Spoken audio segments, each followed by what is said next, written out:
Mimpi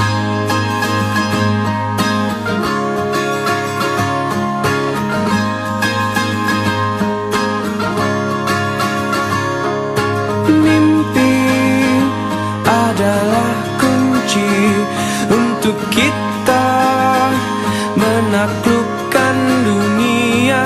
Berlarilah tanpa lelah sampai engkau meraihnya. Laskar pelangi takkan terikat waktu. Bebaskan mimpimu di angkasa, warnai bintang di jiwa.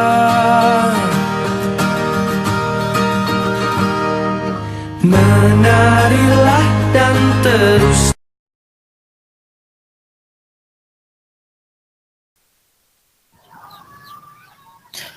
Assalamualaikum warahmatullahi wabarakatuh. Selamat bahagia buat teman-temanku semuanya, khususnya Igmi Rizkina.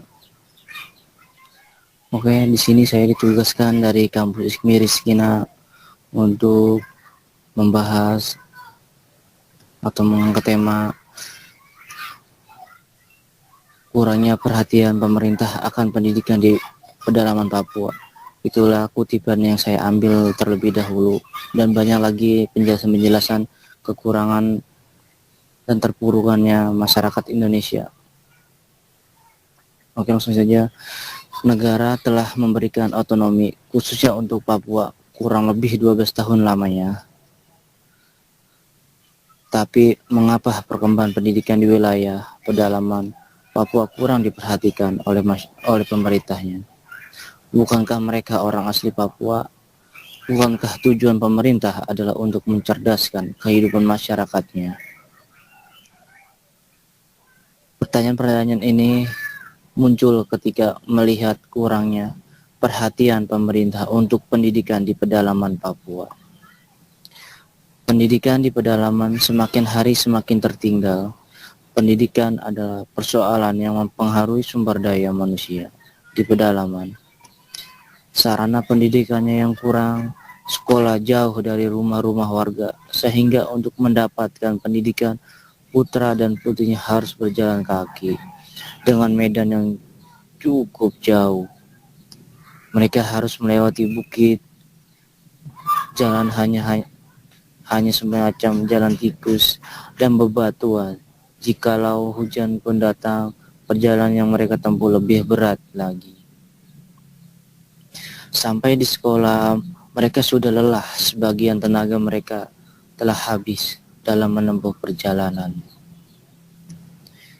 Ini menyebabkan daya tangkap atau konsentrasi mereka dalam pelajaran menjadi berkurang. Sekolah di pedalaman tidak sama seperti di kota yang perpustakaannya lengkap. Gedung mencapai 2-3 tingkat dan fasilitasnya pun serba lengkap. Di pedalaman Papua, mereka belajar dan mengajar di bangunan yang tidak layak untuk dipakai. Sampai-sampai ada yang belajar tanpa meja dan kursi. Mereka hanya duduk di lantai atau memilih untuk berdiri berjam-jam hanya untuk menerima pelajaran. Karena mereka ingin masa depannya yang indah dan membangun negerinya sendiri. Namun pemerintahnya tidak begitu peduli pada siswa-siswinya di Papua dan pedalaman desa lainnya. Sungguh ironis masyarakat Indonesia dan pemerintahannya. Tenaga pengajar pun di pedalaman kurang lebih dari 4-6 guru. Sedikitnya tenaga mengajar juga dikarenakan kurangnya pedulian pemerintah pada nasib mereka di wilayah pedalaman. Pemerintah sibuk membenahi negara, sibuk ini itu, tapi tidak tahu apa yang mereka benahi dan mereka sibukkan. Saat pemilihan legislatif, orang-orang pejabat-pejabat akan berbondong-bondong ke kampung halaman dan berjanji banyak dengan masyarakat di sana. Tetapi ketika mereka terpilih dan duduk di kursi terhormat, pejabat-pejabat itu lupa akan segala bentuk janji-janji yang mereka sepakati dengan masyarakat. Tapi tak apalah, karena itu akan menjadi tanggung jawab mereka dengan Tuhan.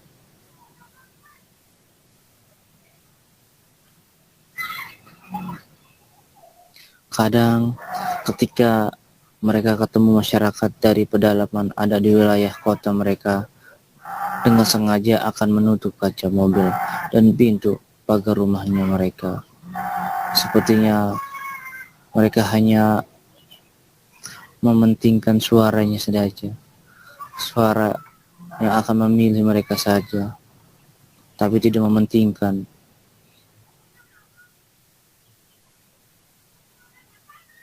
pendidikan di pedalamannya. Marilah pemerintah, cobalah kau lihat ke belakang lagi, di mana kau mau menjadi seseorang yang berjaya, tidak luput dengan masyarakatnya yang tertinggal.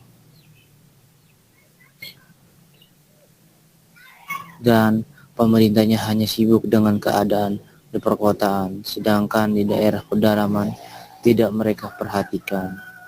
Sudah 12 tahun otonomi khusus dijalankan di Papua, namun nampaknya tidak membuahkan hasil. Oke, itulah saja kutipan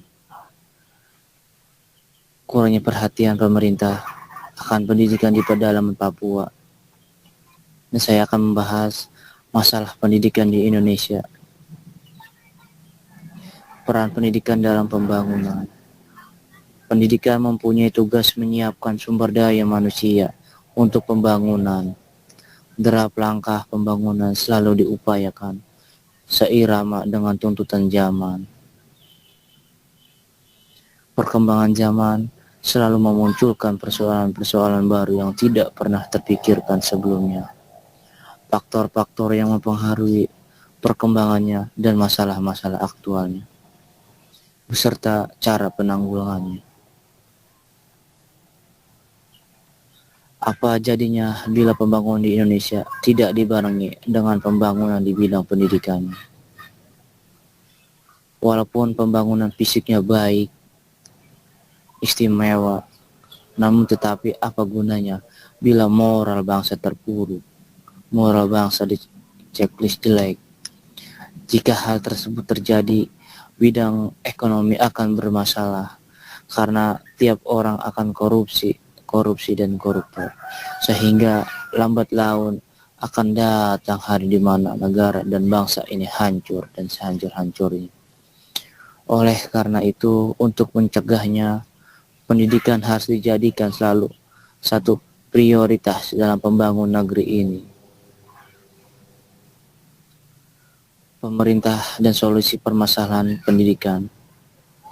Mengenai masalah pendidikan, perhatian pemerintah kita masih terasa sangat minim. Gambaran ini tercermin dari beragamnya masalah pendidikan yang makin rumit. Kualitas siswa masih rendah, pengajar kurang profesional, biaya pendidikan yang mahal, bahkan aturan UU pendidikan kacau. Dampak dari pendidikan yang buruk itu, negeri kita ke depannya makin terpuruk. Keterpurukan ini dapat juga akibat dari kecilnya rata-rata alokasi anggaran pendidikan baik di tingkat nasional, provinsi maupun kota dan kabupaten dan daerah-daerah terpencil lainnya. Penyelesaian masalah pendidikan tidak semestinya dilakukan secara terpisah-pisah, tetapi harus ditempuh langkah atau tindakan yang sifatnya menyeluruh.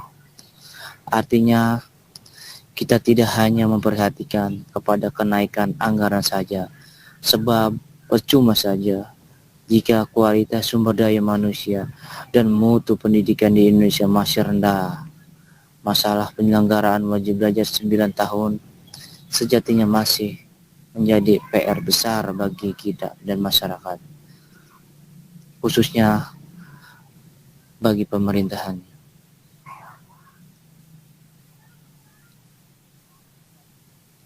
Kenyataannya yang dapat kita lihat bahwa banyak di daerah pinggiran yang tidak memiliki sarana pendidikan yang memadai. Dengan terbengkalainya program wajib belajar 9 tahun mengakibatkan anak-anak Indonesia masih banyak yang putus sekolah sebelum mereka menyelesaikan wajib belajar 9 tahun. Dengan kondisi tersebut, bila tidak ada perubahan kebijakan yang signifikan, sulit bagi bangsa ini keluar dari masalah-masalah pendidikan yang ada. Apalagi bertahan pada kompetisi di era globalisasi ini.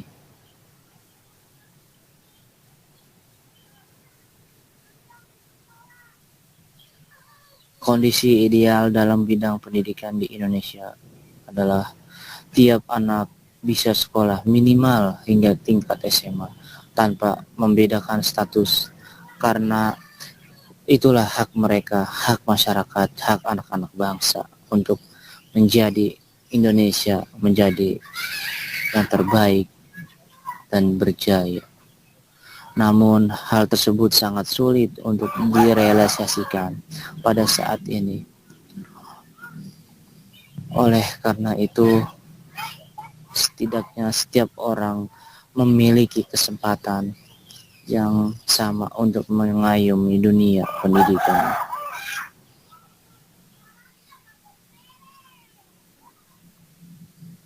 Jika mencermati permasalahan di atas, terjadi sebuah ketidakadilan antara si kaya dan si miskin. Seolah sekolah hanya milik orang kaya saja, sehingga orang yang kekurangan merasa minder untuk bersekolah dan bergaul dengan mereka.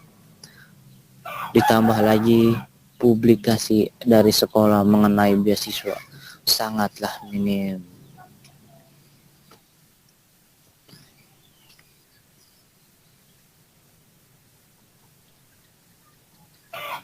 Sekolah-sekolah gratis di Indonesia seharusnya memiliki fasilitas yang memadai, staf pengajar yang berkompetensi, kurikulum yang tepat, dan memiliki sistem administrasi dan birokrasi yang baik dan tidak berbelit-belit, tenaga pengajar profesional. Akan tetapi pada kenyataannya sekolah-sekolah gratis ada sekolah yang terdapat di daerah terpencil yang kumuh dan segala sesuatunya tidak dapat menunjang bangku persekolahan, sehingga timbul pertanyaannya, benarkah sekolah tersebut gratis? Kalaupun iya, ya wajar karena sangat memperhatinkan sekolahnya.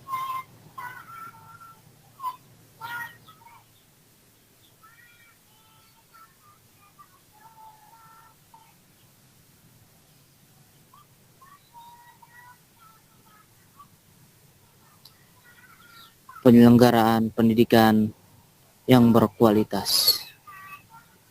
Inilah impian bangsa Indonesia terhadap mahasiswa dan siswa-siswinya. Pendidikan bermutu itu mahal, jelas mahal.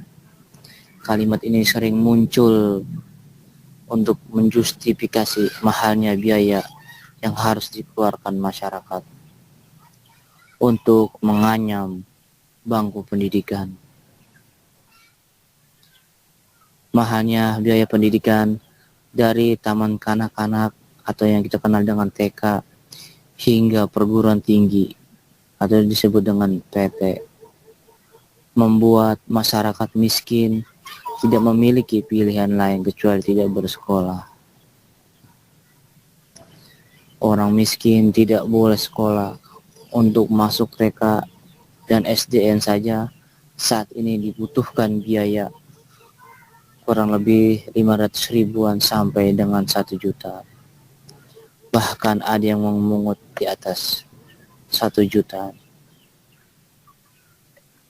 Masuk SLTA atau SMA bisa mencapai 1 juta sampai dengan 5 jutaan.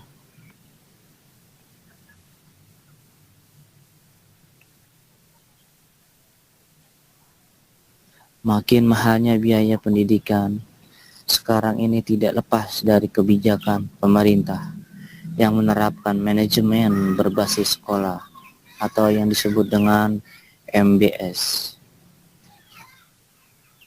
MBS ini di Indonesia pada realitanya lebih dimaknai sebagai upaya untuk melakukan mobilisasi dana. Karena itu, komite sekolah atau dewan pendidikan yang merupakan organ MBS selalu disyaratkan adanya unsur pengusaha.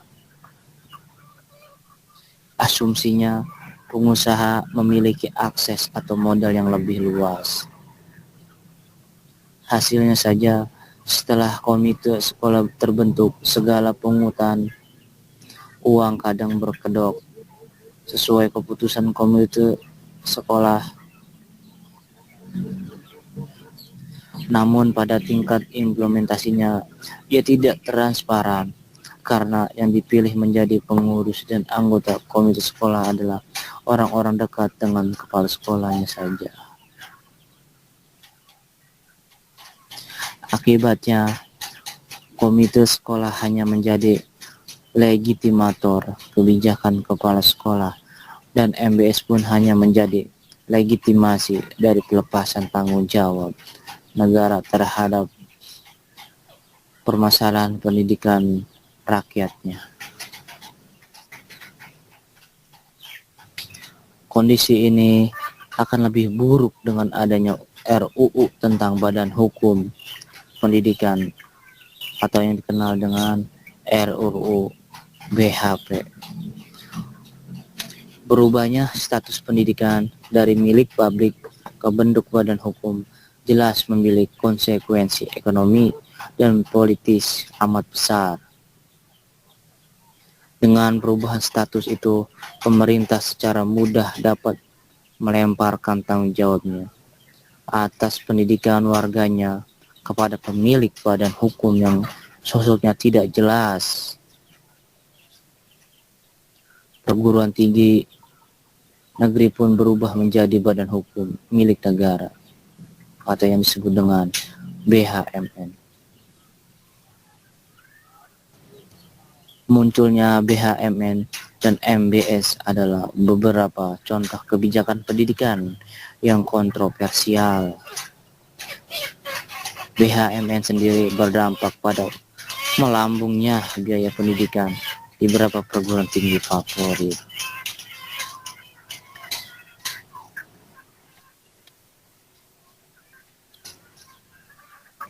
Privatisasi dan swastanisasi sektor pendidikan. Privatisasi atau semakin melemahnya peran negara dalam sektor pelayanan publik tak lepas dari tekanan utang dan kebijakan untuk memastikan pembayaran utang. Utang luar negeri Indonesia sebesar 35% sampai 40% dari APBN setiap tahunnya, merupakan faktor pendorong privatisasi pendidikan. Akibatnya, sektor yang menyerap pendanaan besar seperti pendidikan menjadi korban. Dana pendidikan terpotong hingga tinggal 8%, diambil oleh koran Kompas pada tahun 2005. Dalam APBN 2005 hanya 5,82% yang dialokasikan untuk pendidikan. Bandingkan dengan dana untuk membayar hutang yang menguras 25% belanja dalam APBN. Rencana pemerintah memprivatisasi pendidikan dilegitimasi melalui sejumlah peraturan seperti Undang-Undang Sistem Pendidikan Nasional RUU Badan Hukum Pendidikan rancangannya peraturan pemerintah RPP tentang pendidikan dasar dan menengah, dan RPP tentang wajib belajar. Penguatan pada privatisasi pendidikan itu misalnya terlihat dalam pasal 53 ayat 1 UU nomor 20 2003 tentang sistem pendidikan nasional Sisdiknas. Dalam pasal itu disebutkan penyelenggaraan dan atau satuan pendidikan formal yang didirikan oleh pemerintah atau masyarakat berbentuk dalam hukum pendidikan. Seperti halnya perusahaan sekolah dibebaskan mencari modal untuk diinvestasikan dalam operasional pendidikan. Koordinator LSM Education New York for Justice dengan INZ Yanti Mukhtar Republika 2005 menilai bahwa dengan privatisasi pendidikan berarti pemerintah telah melegitimasi komersialisasi pendidikan dengan menyerahkan tanggung jawab penyelenggaraan pendidikan ke pasar. Dengan begitu nantinya sekolah memiliki otonomi untuk menentukan sendiri biaya penyelenggaraan pendidikan. Sekolah tentu saja akan mematok biaya setinggi-tingginya untuk meningkatkan dan mempertahankan mutu.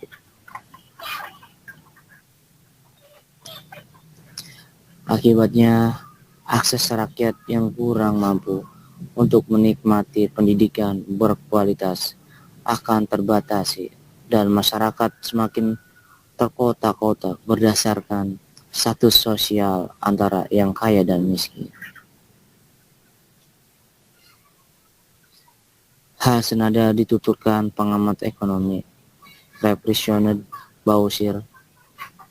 Menurut dia, privatisasi pendidikan merupakan agenda kapitalisme global yang telah dirancang sejak lama oleh negara-negara donor lewat Bank Dunia.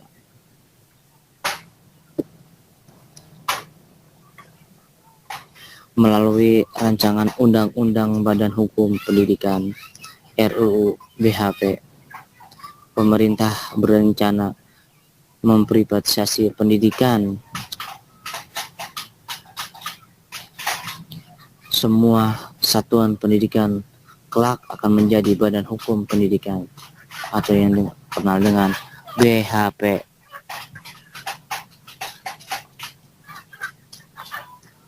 Yang wajib mencari sumber dananya sendiri. Hal ini berlaku untuk seluruh sekolah negeri dari SDN hingga perguruan tinggi.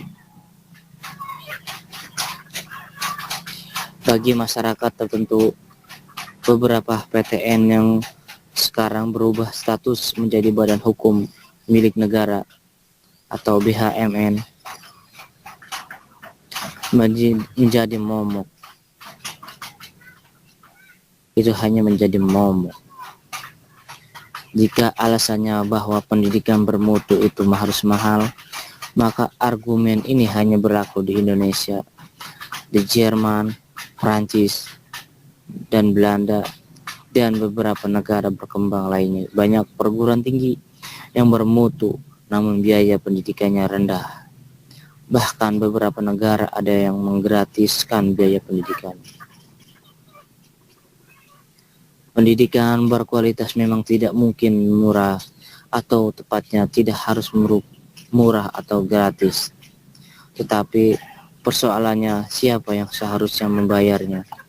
Pemerintahlah sebenarnya yang berkewajiban untuk menjamin setiap warganya memperoleh pendidikan dan menjamin akses masyarakat bawah untuk mendapatkan pendidikan bermutu dan berkualitas dan bersaing dalam era globalisasi ini. Akan tetapi kenyataannya pemerintah justru ingin berkilah dari tanggungan jawab.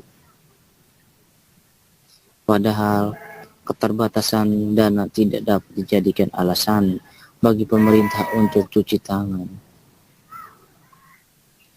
sehingga masyarakatlah hanyalah saja yang harus membanting tulang untuk membiayai anak-anaknya untuk bersekolah,